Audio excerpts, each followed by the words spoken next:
हमारी सरकार जिस तरह बायोफ्यूल्स पर जोर दे रही है वो सभी इन्वेस्टर्स के लिए बहुत बड़ी अपॉर्चुनिटी लेकर आया है। मैं आज इस तिरंगे की साक्षी में नेशनल हाइड्रोजन मिशन की घोषणा कर रहा हूं। हमारी तैयारी इस तरह के 12 कॉमर्शियल 2G इथेनॉल प्लांट्स बनाने की है। सस्टेनेबल एविएशन फ्यूल और रिन्यूएबल डीजल की कॉमर्शियल उपयोगिता की दिशा में भी भारत की एनर्जी डिमांड दुनिया में सबसे ज्यादा होगी और यहीं पर आप सभी इन्वेस्टर्स के लिए, एनर्जी सेक्टर के स्टेक होल्डर्स के लिए नई अपॉर्चुनिटीज लेकर के आया है। Hey everyone, welcome back to Investopedia India, World of Wealth Creation with Shefali Garg।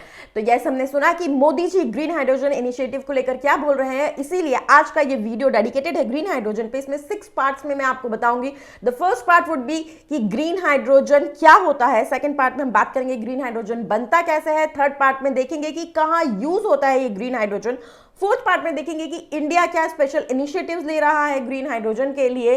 Fifth part में जितनी भी लेटेस्ट न्यूज या लेटेस्ट अपडेट्स है ग्रीन हाइड्रोजन से रिलेटेड जो आपको जानना जरूरी है वो हम देखेंगे।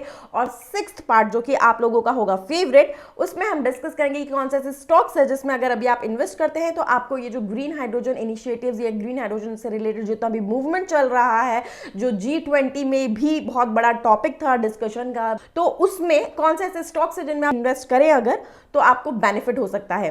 सो डेफिनेटली आप वीडियो स्टार्टिंग से एंड तक पूरा देखिएगा और वीडियो अगर आपको अच्छा लगे तो प्लीज इसे लाइक कीजिएगा, शेयर कीजिएगा और नीचे कमेंट करके बताइएगा कि आपको कौन सा स्टॉक सबसे ज्यादा वर्थ इन्वेस्टिंग इसमें लगता है। बट जैसा कि मैं आपको हमेशा कहती हूं कि जो इन्वेस्टमेंट्स है वो बहुत ही ज्यादा पर्सनलाइज्ड मैटर है, कस्टमाइज्ड मैटर है, आपकी खुद की फाइनेंशियल हेल्थ पे और रिस्क असेसमेंट पे बहुत ज्यादा डिपेंड करता है कि आपको कहाँ कितना पैसा इन्वेस्ट करना चाहिए। तो अगर आप चाहते हैं कि आप हमारी हेल्प ले अपनी इस वेल्थ क्रिएशन जर्नी में, इस डिसीजन मेकिंग में, तो आप हमें कॉन्टैक्ट कर सकते हैं 9821611667 पे कॉल या व्हाट्सएप करके, नीचे कमेंट करके या फिर मेल करके investopedia.india0@gmail.com पे। अगर आप फ्री रिस्क असेसमेंट करवाना चाहते हैं हमसे तब भी आप इन सारी चीजों पर हमें कॉन्टैक्ट कर सकते हैं।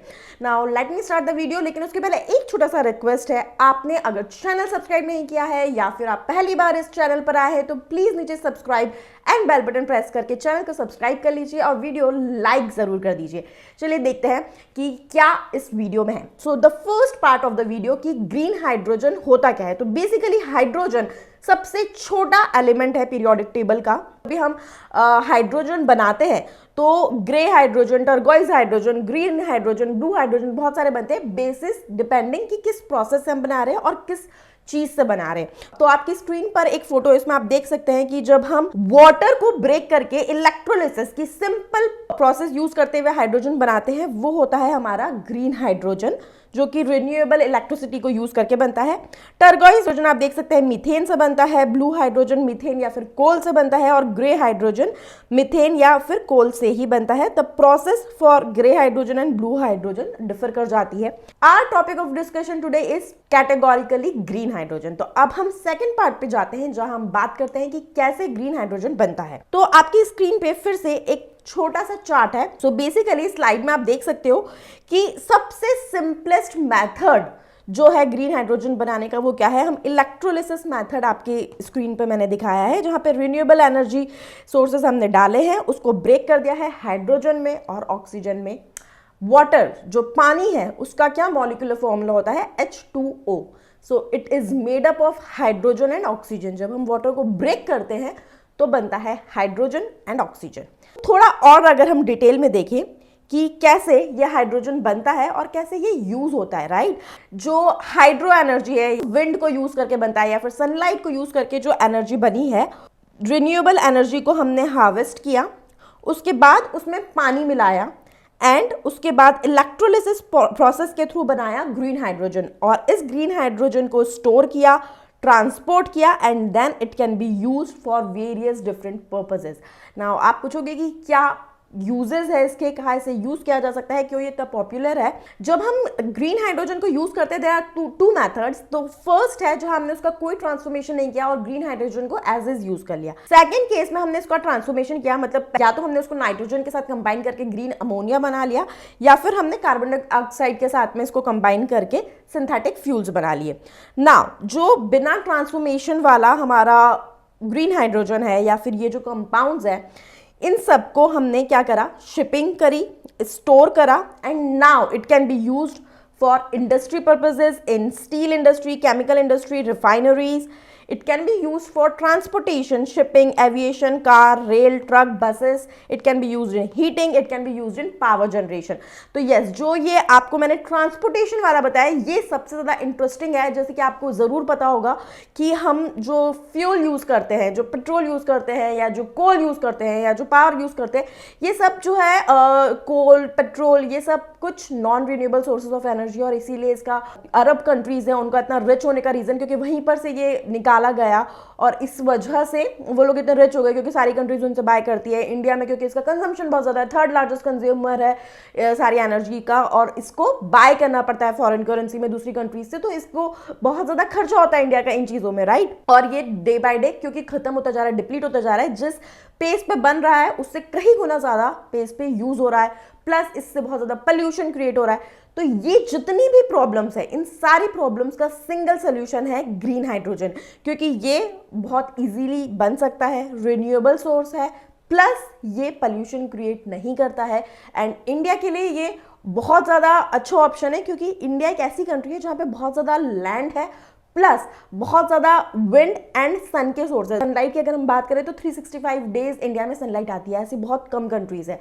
सो इंडिया इज इस तरीके से ज्योग्राफिकली सिचुएटेड है कि इंडिया के लिए बहुत इजी है ग्रीन हाइड्रोजन बनाना, और इसीलिए ग्रीन हाइड्रोजन का हब बनाने पे नरेंद्र मोदी जी इंडिया को फोकस कर रहे हैं ताकि इंडिया ना सिर्फ अपने खुद के कंजम्पशन के लिए ग्रीन हाइड्रोजन बनाए बट ऑल्सो एक्सपोर्ट करने के लिए.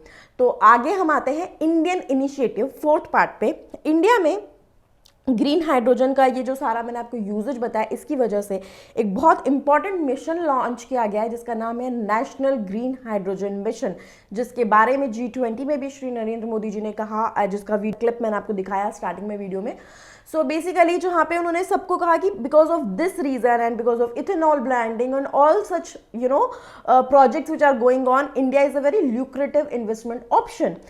तो अगर नेशनल ग्रीन हाइड्रोजन मिशन की हम बात करें कि इंडिया, मैंने आपको बताया कि क्यों बहुत ज़्यादा फेवरेबल कंट्री है या फेवरेबल जगह है जहाँ पे ये ग्रीन हाइड्रोजन बनाना बहुत इजी है. उसके बाद में अगर हमें यहाँ पे ग्रीन हाइड्रोजन हब बनाना है, ग्लोबल हब बनाना है, तो हमें किन चीज़ों पर फोकस करना पड़ेगा, किन चीज़ों पर national green hydrogen mission focus कर रहा है.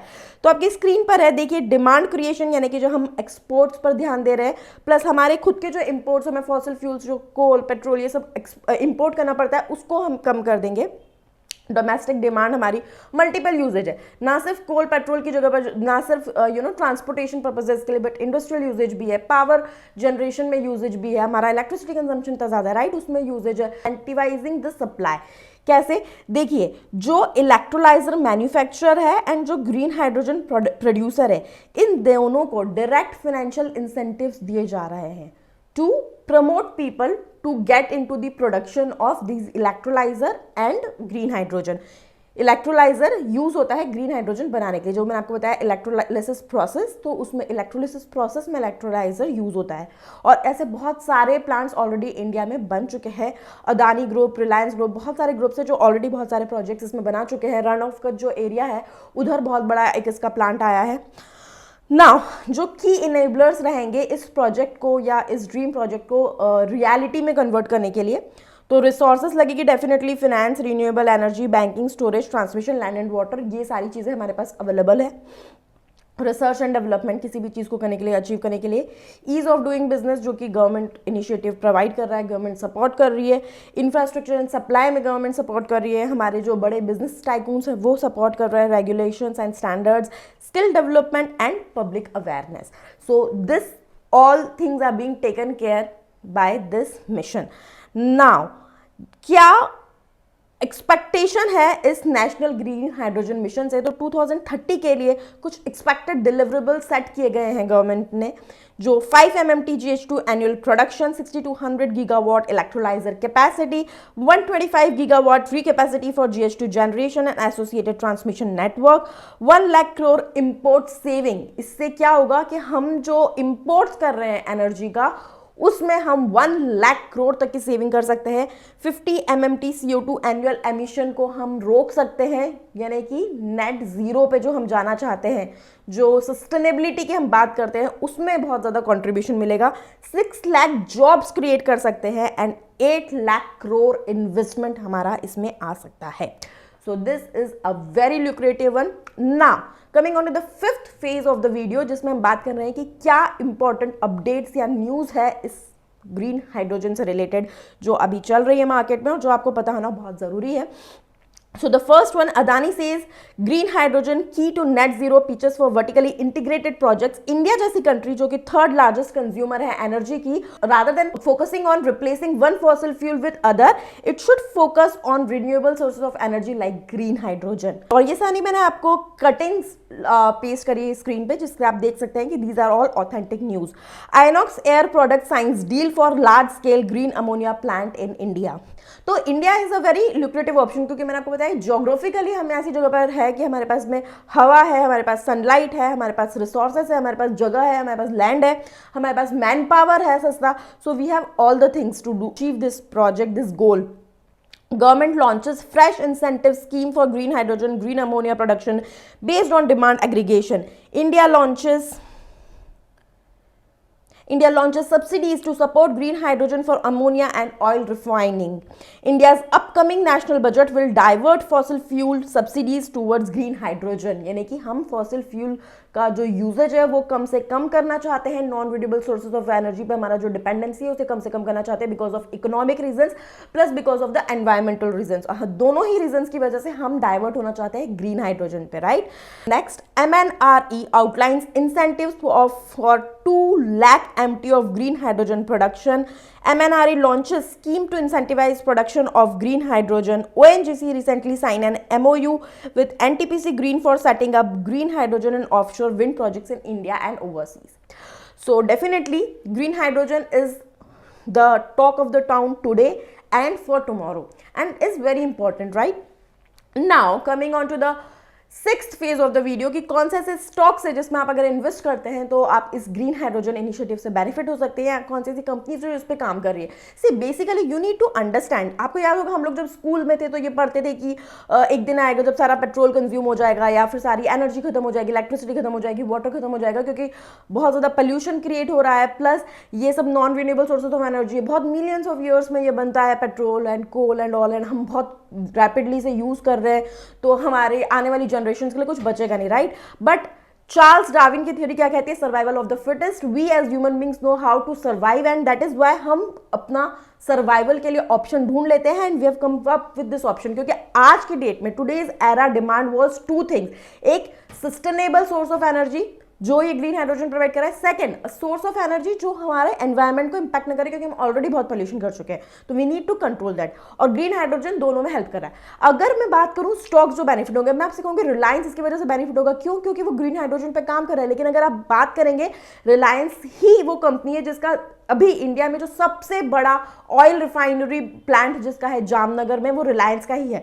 तो अगर वो प्लांट बंद हो जाएगा, अगर ये non renewable source of energy, ये पेट्रोल हम यूज करना बंद कर देंगे, तो उसको नुकसान होगा. But obviously you are understanding this is a gradual shift, gradual process, and being such a big entrepreneur, उसने भी ये चीज एक्सेप्ट करी कि ही नीड टू स्विच. अब the coming era is of green energy and he need to switch, and that is why सबसे बड़ा plant for green energy, for green hydrogen भी सेटअप रिलायंस ही कर रहा है. Adani green, Reliance industries, Larsen and Toubro, Tata power, ये कुछ big shot name हैं जो इस प्रोजेक्ट की वजह से, इस ग्रीन हाइड्रोजन की वजह से बेनिफिट हो सकते हैं. अगर हम बात करें दूसरी कंपनीज की, तो IOC, ONGC, NTPC, गेल, BHEL, JSW एनर्जी, ये सारी companies because of this green hydrogen benefit हो सकती है. उसके अलावा आने वाले टाइम में और ऐसी कई सारी कंपनीज होगी जो इसमें एंट्री करेगी. लेकिन हम आंख बंद करके जस्ट बिकॉज वो ग्रीन हाइड्रोजन में एंट्री कर रहे हैं, इन्वेस्ट करके ये एक्सपेक्ट नहीं कर सकते कि बहुत जल्दी हमें बहुत अच्छे रिटर्न्स मिल जाएंगे, क्योंकि this is a gradual thing, it would happen gradually. So very important है कि जो कंपनीज पे काम कर रही है उसका खुद का भी प्रमोटर कैसा है, उसके फंडामेंटल्स कैसे हैं, उसके फाइनेंशियल्स कैसे, सारी चीज़ों को स्टडी करने के बाद ही हम डिसाइड कर सकते हैं. आई होप ये वीडियो आपको अच्छा लगा. अगर ऐसा है इसे लाइक जरूर कीजिए, शेयर जरूर कीजिए, कमेंट जरूर कीजिए और चैनल सब्सक्राइब जरूर कीजिए. Thank you so much.